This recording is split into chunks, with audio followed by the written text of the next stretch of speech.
गुल्मीका स्थानीय तहमा 15 करोड बेरोजु। गुल्मीका स्थानीय तहमा करोडौं बेरोजी देखिएको छ। जिल्लामा कुल 15 अर्ब 21 करोड 45 लाख 6 हजारको लेखा परीक्षण गरिएकोमा 15 करोड 74 लाख 64 हजार रुपैयाँ बेरोजु देखिएको छ, जसमा सबैभन्दा कम मालिका गाउँपालिका तथा सबैभन्दा बढी रेसुङ्गा नगरपालिकामा बेरोजु देखिएको छ। महालेखाले हालै सार्वजनिक गरेको प्रतिवेदन अनुसार गत आर्थिक वर्ष 80-81 मा जिल्लामा सबैभन्दा कम मालिकाको 31 लाख 16 हजार तथा सबैभन्दा बढी रेसुङ्गाको 2 करोड 68 लाख 16 हजार बेरोजु देखिएको छ। जिल्लामा मालिकापछि सबैभन्दा कम धुर्कोटको 50 लाख 35 हजार तथा रेसुङ्गापछि सबैभन्दा धेरै गुल्मी दरबारमा 2 करोड 43 लाख 26 हजार रुपैयाँ बेरोजु आएको छ। चन्द्रकोटमा 2 करोड 26 लाख 66 हजार, मुसीकोटमा 1 करोड 17 लाख, मदानीमा 81 लाख 14 हजार, इस्मामा 1 करोड 25 लाख 89 हजार, रुरु क्षेत्रमा 75 लाख 17 हजार, कालीगण्डकीमा 54 लाख 63 हजार, छत्रकोटमा 1 करोड 71 लाख र सत्यवतीमा 1 करोड 6 लाख 40 हजार बेरोजु देखिएको छ। बेरोजु कसरी सृजना हुन्छ त? कोष तथा लेखा नियन्त्रण कार्यालयका प्रमुख महेन्द्र भण्डारी। कानुनले गर्न भनी नतोकेका कार्य, कानुनले नगर्नु भनी तोकिएका कार्यहरू गरिएको कारणबाट बेरोजुको सिर्जना हुन्छ। कानुनको परिपालना पूर्ण रूपमा नगरिएको अवस्थालाई बेरोजु भनेर चाहिँ नि भन्नुपर्ने हुन्छ। अर्थात् कानुनले रित पुर्याउनु पर्ने कुराहरू नपुर्याइकन गरिएको कार्य नै बेरोजु हो। जिल्लाका पालिकाहरूमा सैद्धान्तिक नियमित गर्नुपर्ने, असुल गर्नुपर्ने र पेशकी बेरोजु गरी चारै प्रकारका शीर्षकमा बेरोजु देखिएको छ। महालेखाले आफ्नो वेबसाइटमा पालिकाको सबै रिपोर्ट नराखे पनि प्रारम्भिक तथ्याङ्क अनुसार अधिकांश बेरोजु नियमित गर्नुपर्ने र त्यसपछि सैद्धान्तिक बेरोजु रहेको छ। नियमित गर्नुपर्ने बेरोजु केही कागजपत्र मिलाएमा फर्चियोट हुन सक्छ, तर महालेखाले एउटै प्रकारको काम र कागजपत्रलाई एक पालिकामा बेरोजु लेख्ने र अर्को पालिकामा नलेख्ने प्रति पालिकाहरू भने असन्तुष्ट छन्। सबैभन्दा धेरै बेरोजु आएको रेसुङ्गा नगरपालिकाका प्रमुख प्रशासकीय अधिकृत बाबुराम पल्ली। जिल्लामा उहाँहरूको टिम प्रवेश भएपछि सिडी साहबको कार्यालय प्रमुख बैठकमा पनि यो विषय छलफल हुने गर्छ। हाम्रो तर्फबाट सबै 12 स्थानीय तहमा एकै प्रकारको प्रकृतिको खर्च हुँदा सोही प्रकारको न्याय हुनुपर्छ, त्यही हिसाबले हेरिनुपर्छ भन्ने प्रकारले हाम्रो पनि चाहिँ आफ्नो मागहरू प्रस्तुत गरेका छौँ अथवा आफ्नो भावनाहरू सेयर गरेका छौँ। पालिकाहरूमा विगतका वर्षहरूको बेरोजु मध्ये असुल गर्नुपर्ने बेरोजु अझैसम्म पनि कायम रहेको छ, जसले बेरोजु फर्सियोट हुनुको सट्टा थपिँदै गएको छ। बेरोजु बढी आउनुको अर्थ सुशासन, जवाफदेहिता र प्रभावकारी खर्च प्रणालीको विकासमा कम चासो दिएको भन्नु हो। आइसकेको बेरोजुलाई कसरी कम गर्न सकिन्छ त? पुनः कोष तथा लेखा नियन्त्रण कार्यालयका प्रमुख महेन्द्र भण्डारी। यसलाई कम गर्ने सन्दर्भमा बेरोजु सामान्यतया बेरोजुलाई 4 भागमा बाँडेर हेर्ने गरिन्छ। एउटा सैद्धान्तिक बेरोजु, अर्को नियमित गर्नुपर्ने बेरोजु, अर्को असुल गर्नुपर्ने बेरोजु र अर्को पेशकी बेरोजु। यी चारै किसिमका बेरोजुहरूलाई कम गर्नका निमित्त सर्वप्रथम त कानुनको पूर्ण परिपालना गरी बजेट अख्तियारी तथा कार्यक्रमहरूलाई सञ्चालन गरिएको अवस्थामा यी चारै किसिमको बेरोजु नआउने सम्भावना बढी हुन्छ, किनकि हरेक क्रियाकलाप र कार्यक्रमहरूको त्रैमासिक चौमासिक विभाजनसहितको बजेट तथा कार्यक्रम प्रत्येक कार्यालयहरूमा अख्तियारी साथ प्राप्त हुने गर्दछ। प्राप्त अख्तियारी र कार्यक्रम अनुसार बजेटको कार्यान्वयन पूर्ण रूपमा गरिएको अवस्थामा मात्रै बेरोजु कम गर्न सकिन्छ।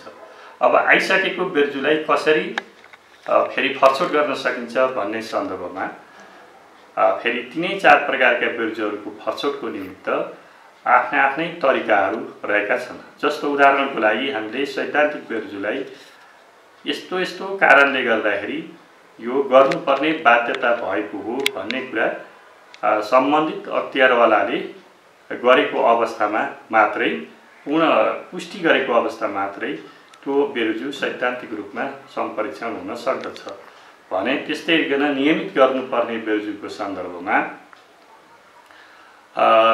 कानुनले परीक्षणको क्रममा लेखा परीक्षणको क्रममा संलग्न नभएका कागजात फर्माट वा त्यो लेखालाई पुष्टि गर्ने कागजातहरू संलग्न नभएको कारणले सिर्जित भएको बेरुजु नियमित गर्नुपर्ने बेरुजु हो। त्यही भएको कारणले गर्दाखेरि त्यसलाई पछि पनि पहिले भइसकेका बिल भरपाईहरू अथवा कागजातहरूलाई त्यसमा संलग्न गरेर पेश गरिसकेपछि सम्बन्धित निकायमा पेश गरिसकेपछि त्यसलाई नियमितको प्रक्रियाबाट पनि नियमित गर्न सकिन्छ भने अर्को यो असुल गर्नुपर्ने बेरुजुको सन्दर्भमा जसले त्यो मसौट गरेको अर्थात् हिनामिना गरेको भन्ने लेखा परीक्षणको आँखाबाट देखिएको कुरालाई सम्बन्धित जिम्मेवार कर्मचारी पदाधिकारी उपभोक्ता समिति अथवा जसले मसौट गरेको देखिएको कैफियतमा लेखिएको हुन्छ प्रतिवेदनमा लेखिएको हुन्छ उसले राजसम्म दाखिला गरिसकेपछि त्यसलाई फेरि बेरुजुलाई चाहिँ नि सम्परीक्षणको माध्यमद्वारा कम गर्न सकिन्छ। त्यस्तै गरिकन पेशी बेरुजुको सन्दर्भमा कुनै कार्य निश्चित अवधिमा सम्पन्न गर्ने गरी दिएको रकम नै पेशियो उक्त कार्य गरी सोको बिल भरपाई र प्रमाणित कागजातहरू संलग्न गरिसकेको अवस्थामा पेशी बेरुजु पनि सम्परीक्षण गर्ने कानुनी व्यवस्था रहेको छ।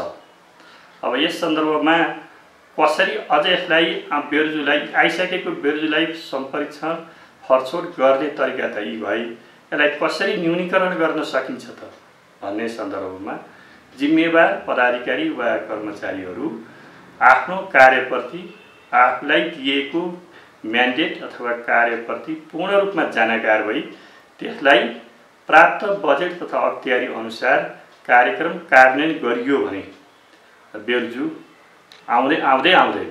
बेरुजु आउने भनेको त्यो अख्तियारी तथा बजेट र कार्यक्रमलाई पूर्ण रूपमा कार्यान्वयन नगरी दिएको मार्गनिर्देशन बजेट कार्यान्वयन सम्बन्धी दिएको मार्गनिर्देशन र प्रचलित ऐन नियम तथा कानुनको पालना नगरेको कारणले बेरुजु सिर्जना हुने हो।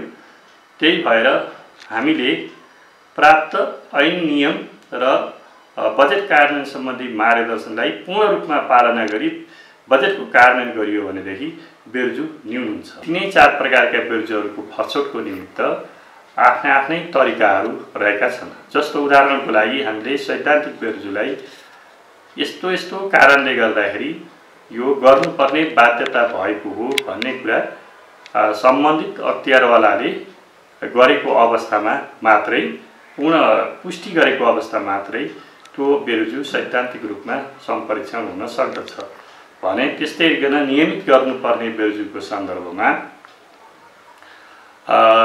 कानुनले परीक्षणको क्रममा लेखा परीक्षणको क्रममा संलग्न नभएका कागजात फर्माट वा त्यो लेखालाई पुष्टि गर्ने कागजातहरू संलग्न नभएको कारणले सिर्जित भएको बेरुजु नियमित गर्नुपर्ने बेरुजु हो। त्यही भएको कारणले गर्दाखेरि त्यसलाई पछि पनि पहिले भइसकेका बिल भरपाईहरू अथवा कागजातहरूलाई त्यसमा संलग्न गरेर पेश गरिसकेपछि सम्बन्धित निकायमा पेश गरिसकेपछि त्यसलाई नियमितको प्रक्रियाबाट पनि नियमित गर्न सकिन्छ भने अर्को यो असुल गर्नुपर्ने बेरुजुको सन्दर्भमा जसले त्यो मसौट गरेको अर्थात् हिनामिना गरेको भन्ने लेखा परीक्षणको आँखाबाट देखिएको कुरालाई सम्बन्धित जिम्मेवार कर्मचारी पदाधिकारी उपभोक्ता समिति अथवा जसले मसौट गरेको देखिएको कैफियतमा लेखिएको हुन्छ प्रतिवेदनमा लेखिएको हुन्छ उसले राजसम्म दाखिला गरिसकेपछि त्यसलाई फेरि बेरुजुलाई चाहिँ नि सम्परीक्षणको माध्यमद्वारा कम गर्न सकिन्छ। त्यस्तै गरिकन पेशी बेरुजुको सन्दर्भमा कुनै कार्य निश्चित अवधिमा सम्पन्न गर्ने गरी दिएको रकम नै पेशियो उक्त कार्य गरी सोको बिल भरपाई र प्रमाणित कागजातहरू संलग्न गरिसकेको अवस्थामा पेशी बेरुजु पनि सम्परीक्षण गर्ने कानुनी व्यवस्था रहेको छ। जिल्लामा आर्थिक वर्ष 2078-79 मा 36 करोड 94 लाख, 2077-78 मा 31 करोड 51 लाख 1,000 बेरोजु आएको थियो। 2078-79 देखि गत आर्थिक वर्षसम्म आइपुग्दा जिल्लाका पालिकाहरूको बेरोजु घटेको छ, जुन सकारात्मक पक्ष हो। अब पालिकाहरूले नियम अनुसार काम गर्दै आएको बेरोजुलाई फर्च्यौट गर्ने, आगामी दिनमा कम बेरोजु आउनेतर्फ सबैले ध्यान दिन आवश्यक छ।